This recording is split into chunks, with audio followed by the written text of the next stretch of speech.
Bienvenidos a la clase de lógica de programación. Soy el docente Carlos Parra.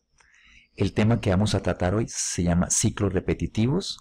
Vamos a repasar la estructura for o para y el ciclo mientras que. Esto lo vamos a hacer mediante la comparación del pseudocódigo con C++ del siguiente programa que está ahí desarrollado, que es un programa que permita repasar a un niño las tablas de multiplicar. Antes de todo, pues mirar que en el programa en C++ hay que incluir las librerías que hemos trabajado en clase, ¿cierto? Y lógicamente definir ese tipo de datos que vamos a manejar, ¿cierto? Entonces eso es como para la apertura previa, para los conceptos previos para poder hacer esa comparación. Entonces me interesa saber que los títulos del programa que sirve para repasar las tablas de multiplicar están acá, los puedo observar entre comillas en PCIN y observémoslos en C++ con los dos code que permiten también hacer esos dos comandos, digamos, de impresión del mensaje del título, que son las tablas de multiplicar, y que le pide al usuario, al niño, que digite, digamos, la tabla que desea repasar. Bueno, ¿cómo lee la tabla que quiere aprenderse el niño? En PCIN, observen estoy señalando la estructura leer n, ¿cómo lo hace en C++? Observen ustedes que lo hace con sin, ¿sí? Sin de captura de C input, de capturar la variable n. Esa es la tabla a aprenderse. Vamos a mirar ahora cómo actúan esos dos ciclos, el mientras y el for, en el mismo programa de las tablas de multiplicar. Observe que existe una estructura mientras que, ¿cierto? Mientras que n sea mayor que 1 y n menor que 12, hacer las tablas que va a repasar el niño, o las que le está diciendo, le dijo la profesora de matemáticas que repasara, son las del 1 hasta el 12. Entonces el programita lo vamos a diseñar para que él repase del 1 hasta el 12.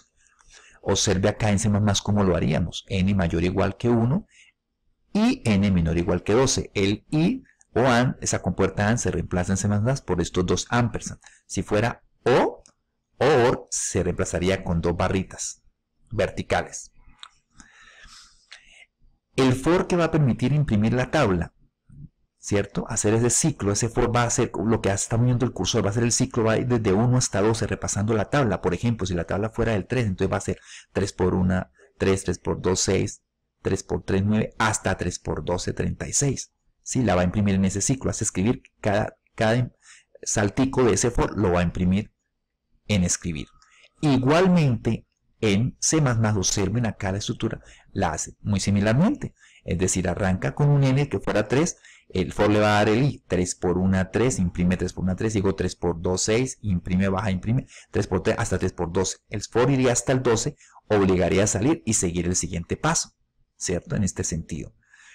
Luego miremos qué pasa después del for. Aquí con un fin para, terminaría el for en PCIN. Y miremos qué pasaría en C++, aquí con un corchete, que ese es el fin del for, ¿verdad? Bueno, entonces al final, observen, imprimimos, le preguntamos, como es un mientras al usuario, si él desea salirse del programa o desea continuar aprendiendo otra tablita de multiplicar, ¿cierto? Que capturamos otra vez n después del mientras. En el programa en C++ tendríamos que cerrar las llaves del for, ¿cierto?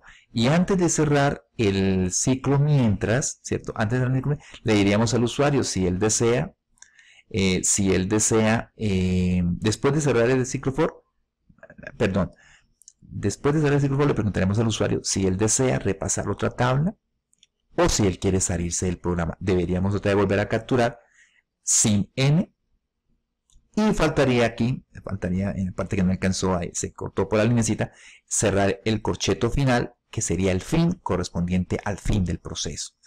Entonces, esta es la idea que quería con ustedes resaltar hoy, la comparación paso a paso de lo que hemos hecho en clase, de un programa en PC, en el pseudocódigo, cómo es paralelo al C++. No es tan complicado como aparentemente sucede pasar al código de programación C++. Haciendo este paralelo nos vamos adentrando cada vez más. Las librerías de entrada siempre se han ubicado, las que vamos a manejar siempre incluye SDLit y Ostream, using namespace en el ambiente de programación que manejamos, que es en NetBeans. Y aquí está el corchete de inicio, de entrada y final. Realmente es un proceso que así, visto de esta forma, es bastante asequible y comprensible. Jóvenes, muchas gracias.